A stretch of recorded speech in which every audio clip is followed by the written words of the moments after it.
ashamed of.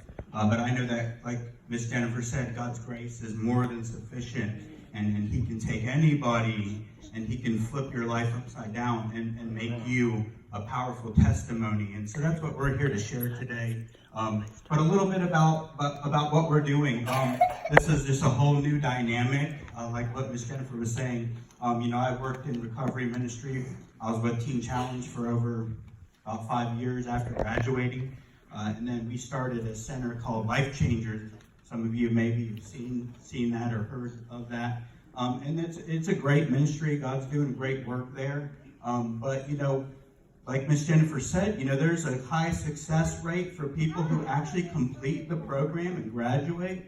But if you don't stay connected in that, because it's so intense and it's so in-house, and some of us need that. I needed that. But some of us, when we get out there and we get out of the intense structure and the discipline and the schedules and stuff, and we have to do it all by ourselves, how many know that don't always work out too well? So she wanted to kind of bridge that gap with this transitional living. So we have, it's kind of like a, I guess, Christian halfway house where they have a lot of responsibilities, personal freedoms, and they try to self-govern themselves with the structure that we help. And the big key of this is accountability. Keeping accountable to each other and to the staff, to the ministry. But Miss Jennifer, she has a great heart, a great desire to help people. And so, we've got some people in here that may or may not be ready for that kind of freedoms. And so we've got people here that we have to put a little more accountability on them. But I kind of got this feeling or heart that we're going to have two type of entities, maybe a shorter 4 to 6 month, more intense program, and then the 3 to 6 month transitional living after they complete that. But who knows what God's going to do, right?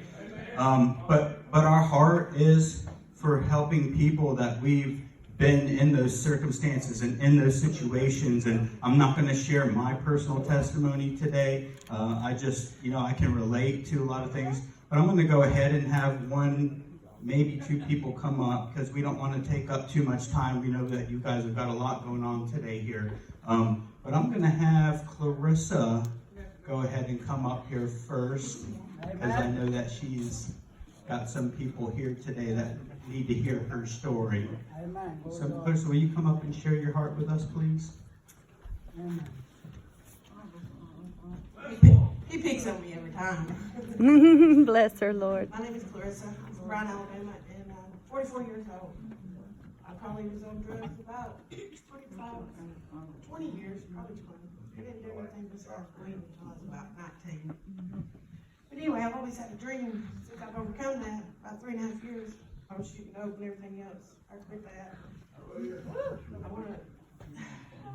want to say the Lord had me working then, because even though I was in bars, anywhere I was at, even with my preacher back here, we was keeping people from killing people, telling them about the Lord. I don't know what brought us to do that, but today we're both in the same church, so that's what matters. Amen. I just want to say I love the Lord. I want to thank God for everything He's doing in my life. I love this ministry, and I just hope we can bring a lot more people with this evangelism to Christ. Amen. Thank you, Clarissa. I have seen in the short time that Clarissa's been with us a huge change, and it's just starting for her. I've seen God convict her. I've seen her heart change. I've seen her attitude change. I've seen her appearance change. God's doing great work.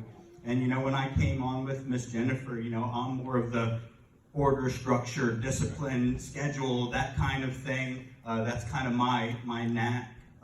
And so things were like, to me, I'm going, wow, this is crazy. What did I do?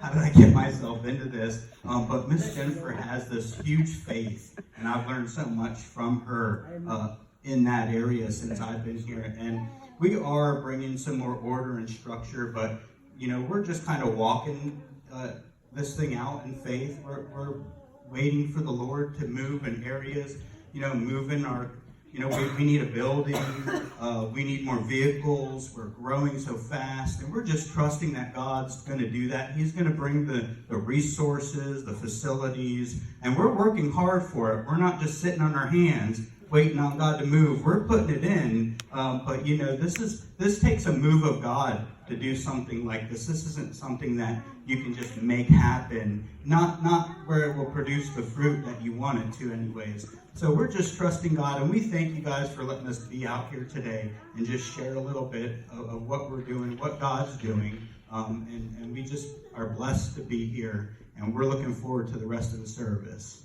Thank you, Pastor.